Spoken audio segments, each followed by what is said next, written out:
नरेंद्र मोदी का मॉडल तो वो है जो निर्दोष को 2000 को कत्लेआम किया, मतलब प्रेग्नेंट औरतों के पेट को चीर करके मासूम को निकाल के त्रिशूल पे टाका, वो है।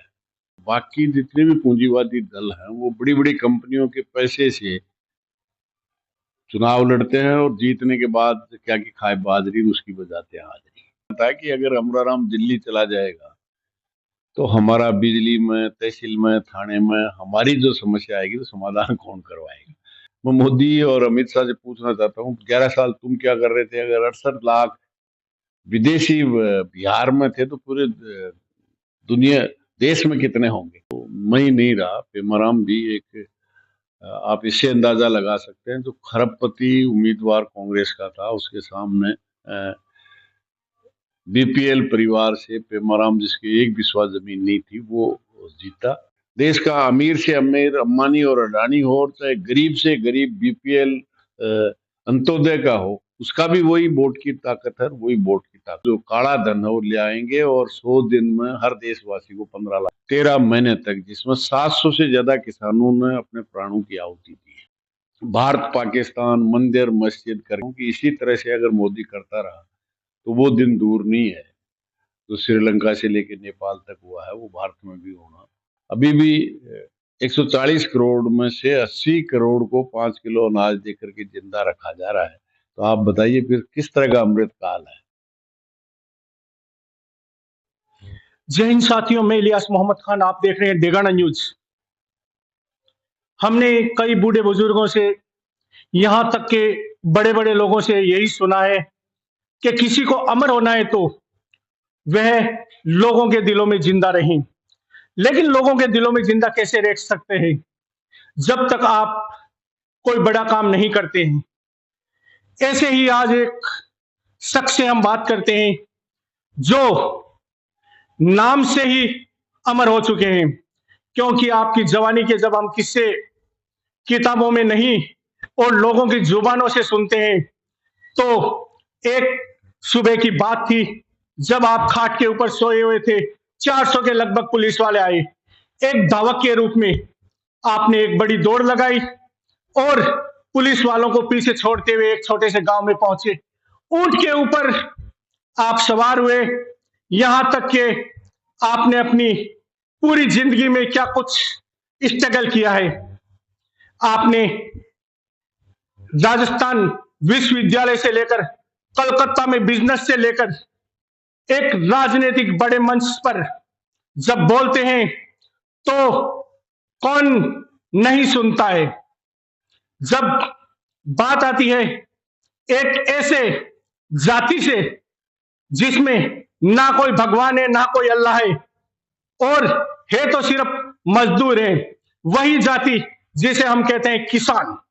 किसानों की बात करने वाले राजस्थान में एक ऐसे योद्धा जिनकी हम बात करेंगे।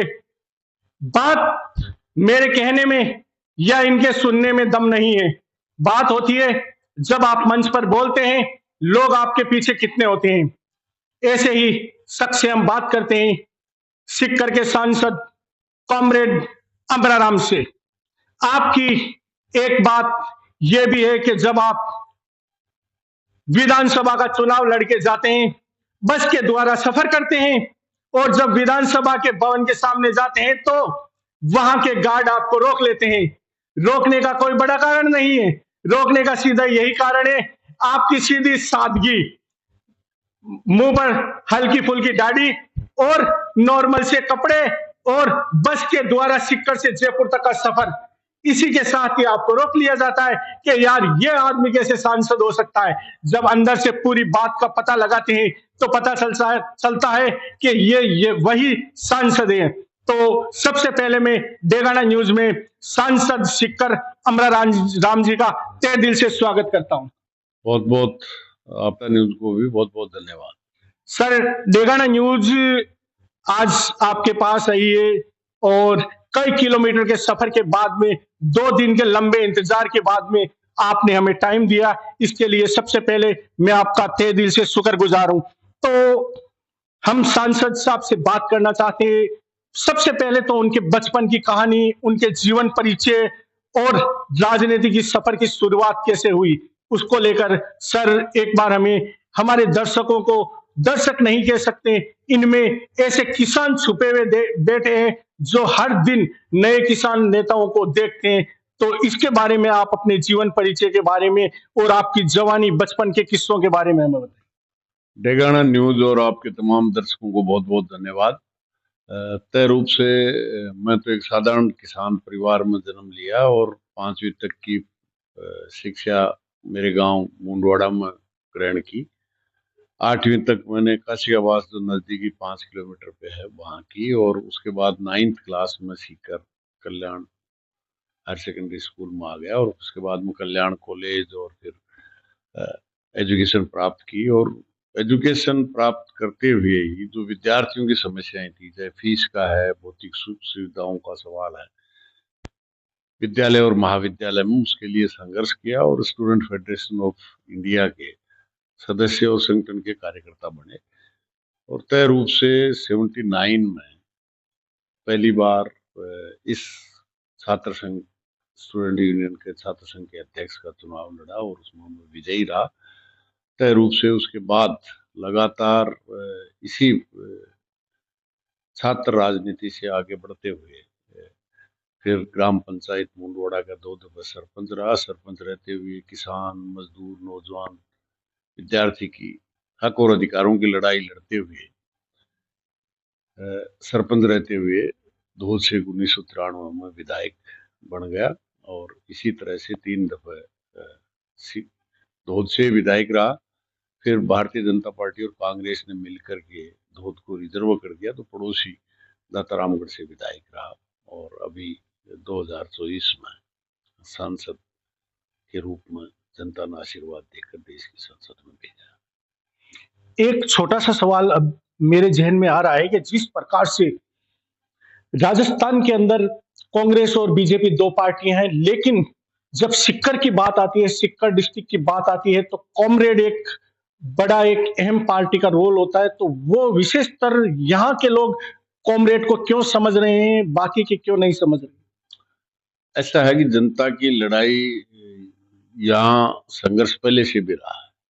आप देखेंगे कि आजादी से पहले जो अंग्रेजों और जागीरदारी जुल्मों के खिलाफ किसान अपने हक के लिए जमीन जोतने वाले को मिले, और जो हर तरह की लगान दूसरी लाग थी वो इतनी बड़ी थी कि जितना पैदा करता था किसान उससे आधे से ज्यादा लाग बाग और बटाई में चला जाता था। और उसके खिलाफ आंदोलन हुआ और पूरे देश में बहुत ऐतिहासिक आंदोलन भी हुआ है। अखिल भारतीय किसान सभा का निर्माण 11 अप्रैल 1936 को हुआ, और उसके बाद चाहे वो शेखावाटी के किसान आंदोलन है, राजस्थान के हैं, चाहे वो तेलंगाना का बहुत बड़ा आंदोलन हुआ, वर्ली का आंदोलन हुआ, तिभागा का बंगाल में हुआ, मतलब पूरे देश में एक आजादी के आंदोलन के साथ साथ किसान दोहरी लूट का शिकार था। एक अंग्रेजों की लूट का शिकार था और दूसरा सामंतों की लूट का शिकार था। तो बिल्कुल नजदीक से जो सामंत की लूट थी, क्योंकि जमीन ही एक उत्पादन का साधन था और वो उससे किसान की मिल्कियत नहीं थी, केवल वो उस पर काश्त करने वाला था। तो ये संघर्ष किया, और आप देखेंगे 1935 में संघर्ष के बाद सीकर और शेखावाटी में किसानों को जो जमीन जोतता था उसका रेवेन्यू रिकॉर्ड में नाम दर्ज करने के लिए हुआ। और तय रूप से जब आजादी मिली तो राजनीतिक रूप से भी किसान सभा ने कृषक लोककार पार्टी के रूप में हुआ, और 7 में से 2 विधानसभा क्षेत्र यहाँ से भी पहले 1952 के चुनाव में भी जीते। तो लगातार संघर्षों का इलाका रहा है, और संघर्ष उस लाल झंडे के माध्यम से हुआ है। चाहे गेहूं की लेवी लगी, चाहे बाजरे की लेवी लगी, या दूसरे कोई आंदोलन हुए, राजस्थान नहर का निर्माण हुआ, तो पूरी जमीन तत्कालीन सरकार जो कांग्रेस की मोहनलाल सुखाड़िया की थी, 1970 में उस जमीन को बड़े बड़े अमीरों को नीलामी में देना चाहती थी, और किसान संघर्ष हुआ। 11 के करीब किसान शहीद हुए, और फिर आखिर में भूमिहीन और कमी पूर्ति में 1 लाख से ज्यादा मुर्गे किसानों को और गरीब खेत मजदूरों को देने का काम किया। क्योंकि जो मुरबा भी नहीं देखता था उसको किसान, जो आज कई करोड़ों का वो मुरबा है। तो निश्चित रूप से जब भी, चाहे वो बिजली की रेट का सवाल था, जब बड़ी बड़ी कंपनियों का कर्जा माफ हो सकता है तो किसान का क्यों नहीं। मतलब हर किसान की लड़ाई में लड़ते हुए ही मैं समझता हूँ कम्युनिस्ट पार्टी का आधार रहा। और उससे मेरे से पहले भी कॉमरेड त्रिलोक सिंह जी 80 से 85 विधायक फतेहपुर से रहे हैं। मैं 93 से लेकर 13 तक विधायक रहा हूँ, अभी सांसद हूँ। तो मैं ही नहीं रहा, पेमाराम भी एक आप इससे अंदाजा लगा सकते हैं, जो खरबपति उम्मीदवार कांग्रेस का था उसके सामने बीपीएल परिवार से पेमाराम, जिसकी एक बिस्वा जमीन नहीं थी, वो जीता। तो ये उन संघर्षों की देन है जो आजादी से पहले भी थी और आजादी के बाद भी। संघर्षों की बात आती है तब हमने यहाँ के लोगों से पिछले 2 दिन से एक चीज जानी है कि हिंदुस्तान में चाहे जरूर मोदी जरूर पब्लिसिटी पाते होंगे, लेकिन जब सिक्कर की बात आती है तो अमरा राम के मुकाबले कोई भी ज्यादा पब्लिसिटी में नहीं है। कुछ कारण यह भी है कि अभी आपने थोड़े दिन पहले भी देखा होगा कि सिक्कर की सड़कों पर जाम लगे हुए थे और एक बड़ा आंदोलन हुआ था और हजारों लाखों की तादाद में लोग सड़कों पर आ गए। तो उसका मेन कुछ क्या कारण रहा और उस आंदोलन को लेकर क्या कुछ लोगों ने सबक सीखे? ऐसा है कि किसान को बार बार आजादी से पहले भी और आजादी के बाद भी बहुत राजनीतिक दलों ने धोखा देने का काम किया है। और इसलिए केवल ये लाल झंडा है जो किसानों में इस बात की पैठ बढ़ाने में सफल हुआ है कि अखिल भारतीय किसान सभा, लाल झंडा और कम्युनिस्ट पार्टी अगर किसी भी आंदोलन की अगुवाई करती है तो किसान, मजदूर, नौजवान के साथ विश्वासघात नहीं करती। संघर्ष जीत में बदले या नहीं बदले, लेकिन कम से कम उस आम जनता के विश्वास को तोड़ने का काम नहीं करती है। और यही सबसे बड़ा विश्वास है। आप देखेंगे कि 8 दिन, 13 दिन और 13 महीने इस आह्वान पे सड़क पे सो सकते हैं। आप अंदाजा कीजिए, 13 महीने का मतलब है सर्दी, गर्मी, बरसात, तूफान सब को झेल करके भी रहता है। बाकी जो जिन पार्टियों ने धोखा दिया है वो सुबह गाड़ी लगाते हैं, नाश्ता कराते हैं और 5 बजे लोग फुर हो जाते हैं। और वो इसका एक कारण ये भी है कि वो राजनीति आम जनता के लिए कम्युनिस्ट पार्टी करती है, और बाकी जितने भी पूंजीवादी दल हैं वो बड़ी बड़ी कंपनियों के पैसे से चुनाव लड़ते हैं और जीतने के बाद क्या की खाए बाजरी, उसकी बजाते हैं हाजरी। और कम्युनिस्ट पार्टी वो है जो जनता से वोट भी लेती है, एक एक नोट भी लेती है और जीतने के बाद उसकी हाजिरी बजाती है। और वो जिनके पैसे से चुनाव लड़ते हैं वो उनकी हाजिरी बजाते अमरा राम जी, एक चीज हम लोगों ने यह भी कही थी कि एक बार जब हारे थे तो लोगों का कहना ये हुआ था कि अमरा राम जी को हमने इसीलिए हराया कि पटवारी हमारा काम कैसे करेगा। ये क्या कितनी बात सही है? हैं। नहीं, वो सही है। जब 98 में बहुत बड़ा मार्जिन नहीं था, लोकसभा का मैंने चुनाव लड़ा 98 में, 2 लाख के करीब वोट आए और जीतने वाले उम्मीदवार को मुश्किल से 25-26 हजार का डिफरेंस था। तो बहुत से लोगों को पूछा कि भाई आपने विधानसभा में वोट दिया, देते आ रहे हो और अभी लोकसभा में नहीं दिया। तो उनका ये कहना था कि अगर अमराराम दिल्ली चला जाएगा तो हमारा बिजली में, तहसील में, थाने में हमारी जो समस्या आएगी तो समाधान कौन करवाएगा। ये बहुत से लोगों का था, क्योंकि उस समय बाकी लीडरशिप इतनी डेवलप नहीं हुई थी। लेकिन आज की तारीख में डेवलप हो गई। अमराराम न हो तो भी बहुत से नेता है, पेमाराम है, सागर जी है, किशन पारिक है, बहुत से, एक पूरी फरिश्त यूथ से लेकर के बुजुर्ग लोगों तक।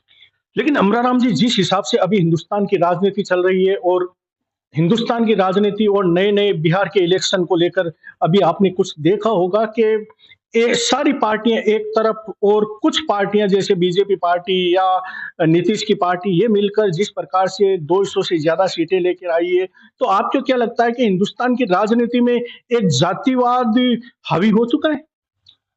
नहीं, जिस सांप्रदायिकता के आधार पे भारतीय जनता पार्टी है, और एक जनता दल यूनाइटेड नीतीश की, और वो ही नहीं है, 48 पार्टियां उनके साथ। दो सिद्धांतों के बीच में संघर्ष है। एक इस देश के संविधान और एकता को बचाने वाली इंडिया गठबंधन है, और एक उसको तहस नहस करने वाला मनुवादी संस्कृति और सांप्रदायिकता के आधार पे जो अंग्रेजों की नीति थी, बांटो लूटो राज करो।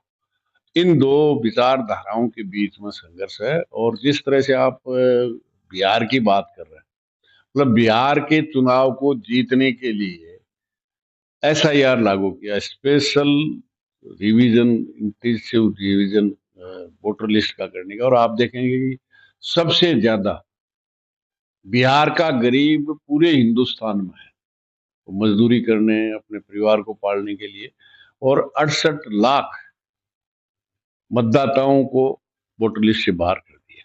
और ये कह के कर दिया कि विदेशी है। मैं मोदी और अमित शाह से पूछना चाहता हूँ, 11 साल तुम क्या कर रहे थे? अगर 68 लाख विदेशी बिहार में थे तो पूरे दुनिया, देश में कितने होंगे? अभी पूरे बाकी 12 राज्यों में भी अभी एसआईआर कर रहे हैं। उन गरीब का वोट जो आजादी के बाद वही एक सबसे बड़ा अधिकार मिला था। देश का अमीर से अमीर, अंबानी और अडानी हो, चाहे गरीब से गरीब बीपीएल अंत्योदय का हो, उसका भी वही वोट की ताकत है, वही वोट की ताकत हुआ है। चाहे वो पैसे से कुछ भी लोगों को प्रलोभन देते, लेकिन वोट की कीमत अमीर से अमीर और गरीब से गरीब की एक थी, और उसको छीनने का काम करते हैं। और आप देखेंगे कि इस सांप्रदायिकता के आधार पे धार्मिक भावनाओं को उभार कर 2 से 303 तक पहुंचे।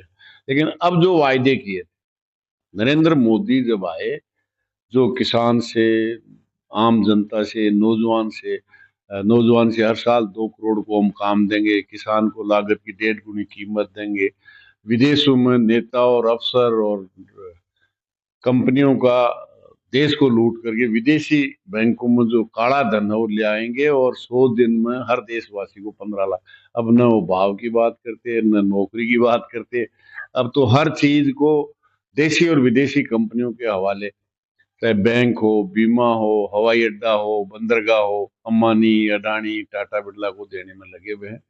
और केवल भारत पाकिस्तान, मंदिर मस्जिद करके लोगों की भावनाओं का शोषण करके राजनीतिक रोटियां सेकने का काम किया। लेकिन अब धीरे धीरे जब डाउनफॉल हो गया, अब देखिए, अब 2024 में लोकसभा के चुनाव में वो कह रहे थे कि 400 पार, और वो इसलिए कि संविधान को बदल के मनुस्मृति सबसे बेहतरीन भारत के लिए संविधान है, उसको लागू करना है। लेकिन लोगों ने जो दलित है, आदिवासी है, अल्पसंख्यक है, या अन्य पिछड़ा वर्ग है, उसने इस बात को समझा और 400 पार की बजाय 282 नहीं 240 पे रोक दिया। तो ये उसके बाद में ये एसआईआर ला करके वोट काटने का और हर तरह से फर्जीवाड़ा करने का काम करते हैं, और उसी के कारण जीत हुई है। लेकिन अगर इसी तरह से वो लोगों के वोट की फर्जी, लोगों को फर्जीवाड़ा करके, हैंग करके, और असली मतदाताओं का नाम काट करके जीतेंगे, तो आप देखेंगे कि हमारे देश के इर्द गिर्द जो श्रीलंका में हुआ है, जो बांग्लादेश में हुआ है, जो नेपाल में हुआ है, जब पानी सिर से ऊपर चला जाता है, तो ये घटनाएं मैं समझता हूँ कि इसी तरह से अगर मोदी करता रहा तो वो दिन दूर नहीं है।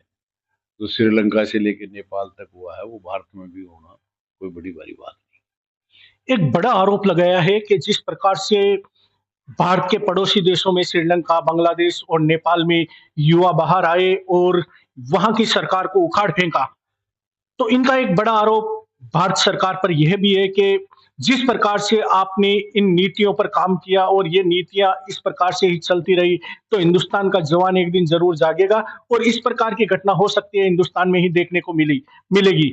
लेकिन एक छोटी सी बात और है कि जो ये हिंदू मुस्लिम की राजनीति और भारत पाकिस्तान की राजनीति करती है, तो ये राजनीतिक रोटी आप कितने दिन की और लगती है आपको?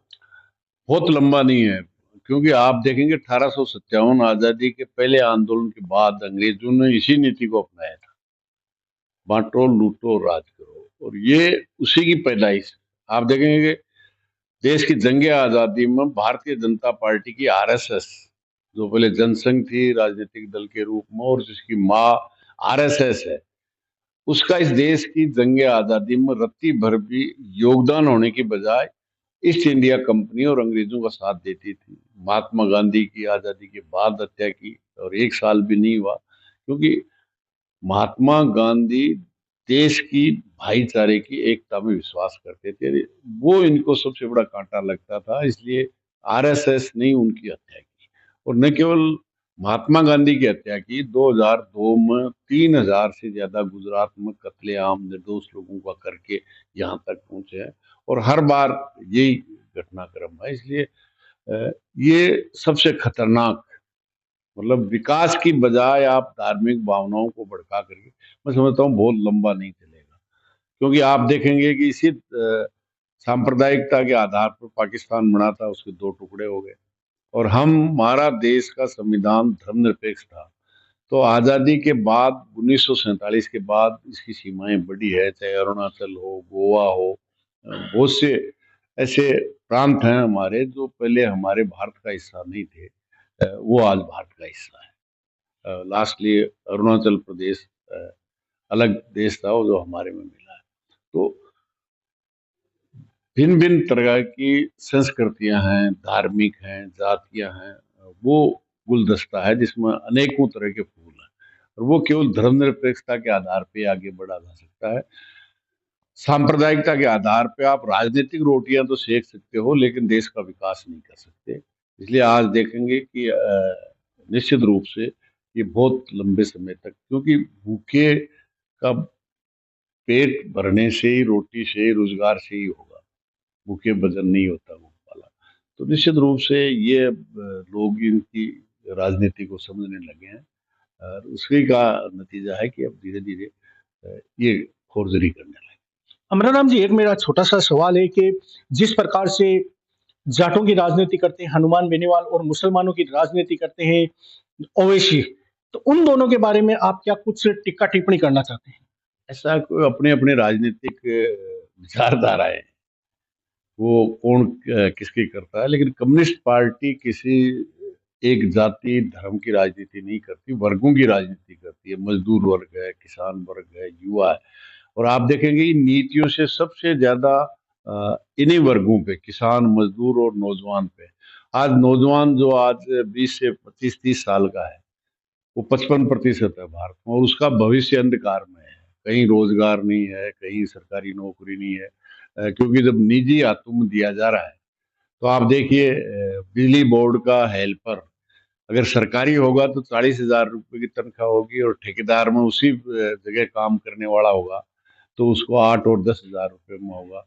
एक तरफ स्कूल में परमानेंट टीचर है जिसकी सैलरी है 80,000 रुपया, और दूसरा है 20,000 रुपये में। वही काम वो 80,000 वाला कर रहा है और वही 20,000 वाला कर रहा है। तो नेचुरली उसकी जिंदगी के साथ, मतलब पूरे भारत के भावी, भारत के भविष्य के साथ जो खिलवाड़ हो रहा है निजीकरण के माध्यम से, इन नीतियों से, जिससे नौजवान बेरोजगार हो रहा है, किसान कर्जदार हो रहा है, और बड़ी बड़ी कंपनियां माला माल हो रही है। और उसका नतीजा देखेंगे 11 साल में गौतम अडानी इस देश के 500 अमीर परिवारों में नहीं था, आज वो इन्हीं नीतियों के चलते हुए सबसे अमीर की गिनती में आ रहा है। अभी आपने एक बात की थी ठेका प्रथा को लेकर। ठेका प्रथा के बारे में मैं थोड़ा सा आपको बता दूं। अशोक गहलोत के लास्ट टाइम में ठेका प्रथा बंद करने को लेकर एक बात हुई थी, और आपने एक कंपनी बनाई थी आरएलएसडीसी। उसके बाद में जैसे ही भजनलाल सरकार आई, 2025 के बजट घोषणा पत्र 97.5 बिंदु में आपने कहा था कि हम एक सरकारी स्वामित्व की कंपनी बनाएंगे और ठेका प्रथा को बंद करेंगे। और ठेका प्रथा को बंद करने के लिए एक बहुत कुछ मेहनत है, क्योंकि ठेकेदार के अलावा माफिया भी उनमें है। क्योंकि एक 30,000, 40,000 या 50,000 रुपए में ठेका होता है, उसके बाद में 8,000 रुपए एक ठेका कर्मी को देते हैं, और पूरे राजस्थान में लगभग 2.5 से 3 लाख, 4 लाख तक के ठेका कर्मचारी है। तो राजस्थान की ऐसी नीतियों को लेकर आप क्या कुछ कहना चाहते हैं? ऐसी केवल राजस्थान की नहीं है, ये पॉलिसी केंद्र सरकार की है। और ये जब भी इन नीतियों पे लागू हुए, जब सोवियत यूनियन का विघटन हुआ, क्योंकि वहां लाल झंडे की 70 साल तक सरकार रही, तो पूंजीवादी जो भी देश थे उनको इस बात का डर था कि अगर श्रमिक वर्ग को, युवाओं को रोजगार नहीं दिया, श्रमिकों को उनका सामाजिक सुरक्षा नहीं दी, तो निश्चित रूप से कम्युनिस्ट यहाँ सत्ता पे काबिज हो जाएंगे। आप देखेंगे कि सबसे पहले ओल्ड पेंशन थी। 2004 में अटल बिहारी वाजपेयी ने ओल्ड पेंशन को समाप्त करके जो सामाजिक सुरक्षा थी, केवल उनका कंट्रीब्यूटरी जो उसका पैसा होगा उससे पेंशन मिलेगी। तो नेचुरली जो सामाजिक सुरक्षाएं थी वो सब धराशायी की जा रही है। और जो खरबों खरबों रुपया लगा करके संस्थाएं खड़ी की गई, चाहे बैंक है, बीमा है, रेल है, बंदरगाह है, हवाई अड्डा है। आप देखिए एक जयपुर का हवाई अड्डा कम से कम भी लगा होगा तो 5,000 करोड़ रुपए में बना है, और गौतम अडानी को 1 रुपए के बगैर उनको सौंप दिया। तो ये इसका मतलब है कि उनको किस तरह से मालामाल किया जा सकता है। अभी आप देखेंगे कि LIC का 33,000 करोड़ रुपया गौतम अडानी की कंपनी में निवेश करवा दिया ऑर्डर दे। खैर बोर्ड कर दिया, बोर्ड तो क्या कर दिया, जिनके लिए सरकार चल रही है, 2 की सरकार है और 2 के लिए सरकार चल रही है। अमराराम जी, एक चीज और भी जानना है, जिस प्रकार से मोदी ने अपना चुनाव गुजरात मॉडल को लेकर लड़ा था, लेकिन आज तक कभी भी किसी नेताओं ने केरल मॉडल को लेकर चुनाव नहीं लड़ा, क्योंकि केरल में कॉमरेड है। तो इसके पीछे क्या कुछ आपको कारण? मॉडल केरल का मॉडल का सवाल नहीं है। अभी आप देखिए अति गरीबी है, भारत का तो है ही है, बाकी दुनिया का भी दूसरा वो राज्य है जो अति गरीबी को समाप्त कर दिया है। मतलब एक सरकार है तो केरल की, जो केरल का सबसे गरीब है उसके लिए धन खर्च करती है, और एक देश की सरकार है 11 साल से जो अंबानी, अडानी, टाटा, बिरला के लिए खर्च करती है। मतलब आप आश्चर्य करेंगे, मैंने 2014 से 24 तक पूछा कि कितना 1,000 करोड़ से और ड्यू था, वो कितना बट्टे खाते माफ किया गया। 25.5 लाख करोड़ रुपया। और नाम पूछा और नाम नहीं बताते। तो एक तरफ वो सरकार है जो बड़ी बड़ी कंपनियों को 10 साल में 25 लाख करोड़ रुपया जनता का, सार्वजनिक बैंकों का माफ करती है, और एक 20 लाख करोड़ रुपए का कॉर्पोरेट में 30% था उसको 10% घटा करके 20 लाख करोड़ रुपए की छूट। मतलब एक तरफ उन 500 परिवारों को 45 लाख करोड़ रुपए का बेनिफिट देती है, और दूसरी सरकार है जो अपना बहुत सीमित खजाना है उससे केरल के अति गरीब को गरीबी से छुटकारा रोजगार के माध्यम से, दूसरे प्रावधानों से दिलाने का काम करता है। ये है। तो निश्चित रूप से मॉडल उस रूप में नहीं। और नरेंद्र मोदी का मॉडल तो वो है जो निर्दोष को 2,000 को कत्लेआम किया, मतलब प्रेग्नेंट औरतों के पेट को चीर करके मासूम को निकाल के त्रिशूल पे टाका, वो है ना। आज एजुकेशन कोई मुकाबला केरल का, शिक्षा, चिकित्सा, सफाई, मतलब जो 14 मापदंड विकास का होता है उसमें सबसे हाईएस्ट केरल है। और वो इसलिए है कि 57 में दूसरे चुनाव में वहां कम्युनिस्ट पार्टी की सरकार बनी थी, पहली सरकार थी जो कांग्रेस के खिलाफ बनी। तो नेचुरली वो है कि जनता के पक्ष में खजाने का उपयोग हो। ट्रस्ट है, कोई भी सरकार बनती है वो उस जनता के टैक्स से आए हुए खजाने से ही विकास करती है, बशर्ते वो जनता की तरफ है या बड़ी बड़ी कंपनियों की तरफ। ये सबसे बड़ा। हिंदुस्तान में बड़ा किसान आंदोलन हुआ और बड़े बड़े नेताएं टीके जैसे उभर के आए, यहां तक कि को लेकर और कृषि मंडियों को बंद को लेकर किसान सड़कों पर बैठे थे। क्या उस टाइम अमराराम ने संसद में टेबल ठोक के कहा था कि ऐसे किसान आंदोलन नहीं होने चाहिए, और नहीं होने चाहिए तो उनके पीछे का क्या कुछ कारण रहा? ऐसा है कि पूरे के पूरे नरेंद्र मोदी आने के बाद इस देश के किसान से जमीन छीनने के लिए भूमि अध्यादेश लेके आए 3 दफे। उसके बाद में काले कानून लेके आए जिससे न केवल किसान के खिलाफ थे बल्कि आम 140 करोड़ जनता के खिलाफ थे, क्योंकि रोटी भी अंबानी अडानी को लूटने की छूट देने का था। निश्चित रूप से 13 महीने तक किसान लड़ा, जिसमें मैं भी एक मोर्चे का नेतृत्व कर रहा था, शाहजहांपुर का। 13 महीने तक, जिसमें 700 से ज्यादा किसानों ने अपने प्राणों की आहुति दी है। लोग कहते थे मोदी नहीं झुकता है, आपने राजस्थान की सरकार को झुकाया है। लेकिन आखिर में इस देश के अन्नदाता के सामने तो 3 काले कानून बनाए थे, पूरे देश के अन्नदाता से माफी मांगकर काले कानून वापस लिए। लेकिन जो वायदा 9 दिसंबर 2021 को किया था, वो वायदा आज तक पूरा नहीं किया। अब आप देखिए, एमएसपी का जहां तक सवाल है कि एमएसपी हम देने के लिए कमेटी बनाकर उसको लागू करेंगे, कानूनी गारंटी। 5 रुपए में प्याज लेके 65 रुपए में बेचते हैं, 20 रुपए में लहसुन लेके 400 पार में बेचते हैं। तब तो देश विकास करता है। और लहसुन और प्याज और अन्य खाने की चीजें पैदा करने वाले किसान को उसकी लागत और मेहनत जोड़ करके उसकी कीमत की गारंटी दे दे, उससे देश का विनाश होता है। मतलब आज इस देश में ये पेन और सुई भी बन के आती है कारखाने से। कारखाने का मालिक उसमें एमआरपी, मैक्सिमम रिटेल प्राइस, लिख करके ठप्पा लगा करके, और इस देश के 140 करोड़ लोगों के लिए जो रोटी पैदा करता है उसकी कीमत की कोई गारंटी नहीं है। इसलिए आज ये सबसे बड़ा लूट का केंद्र है और इसके खिलाफ भी आंदोलन, और उसमें सबसे बड़ा टारगेट यही था, अंबानी और अडानी के मार थे। क्योंकि यही 90 के बाद, सोवियत रूस के विघटन के बाद, पहले जितने एकाधिकार पूंजी कंपनियां, पूंजीवादी कंपनियां थी, वो निर्माण कर सकती थी, खुदरा व्यापार नहीं कर सकती थी। अभी तो अंबानी और अडानी बिस्कुट बेच रहा है, मूढ़ी बेच रहा है। तो इसका मतलब हर जगह से लूट की उनको छूट, कई कानून थे उनको तो समाप्त कराया, लेकिन अभी भी किसान की पैदावार की कीमत का, एमआरपी की, एमएसपी की कानूनी गारंटी मिले, इसके लिए संघर्ष आज भी है। निश्चित रूप से या तो सरकार उनको उनका अधिकार देगी, वरना सरकार को जाना पड़ेगा। अमरा राम जी, लास्ट में मैं कहना चाहूंगा कि देश की जनता को आप क्या कुछ संदेश देना चाहते हैं? देश की जनता को देश के विकास के लिए देश का धन उपयोग होना चाहिए, केवल कुछ मुट्ठी भर कंपनियों के लिए नहीं होना चाहिए। और वो जब भी होगा जब संगठित होकर वर्गों के आधार पर इस देश को सर्वोच्च जब भी बन सकता है, केवल नारों से नहीं। जिस तरह से हमारे नारा वीर कहते हैं कि अमृत काल है, 1947 में भारत महान बन जाएगा।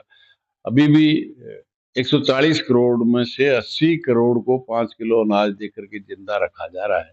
तो आप बताइए फिर किस तरह का अमृत काल है, किस तरह से एससी, एसटी और ओबीसी को और अल्पसंख्यकों के साथ जिस तरह से जानलेवा हमला किया जा रहा है, उनकी जिंदगी के साथ खिलवाड़ किया जा रहा है, फिर किस तरह की न्याय है? तो निश्चित रूप से मेरा यही निवेदन है कि सब इस देश को महान बनाना, तो सबको मिलकर के इन नीतियों के खिलाफ संघर्ष की आवश्यकता है। और विशेष तौर से युवाओं से मैं कहना चाहूंगा कि आपका भविष्य अंधकार में करने वाली नीतियों के खिलाफ एकजुट होकर लड़ेंगे।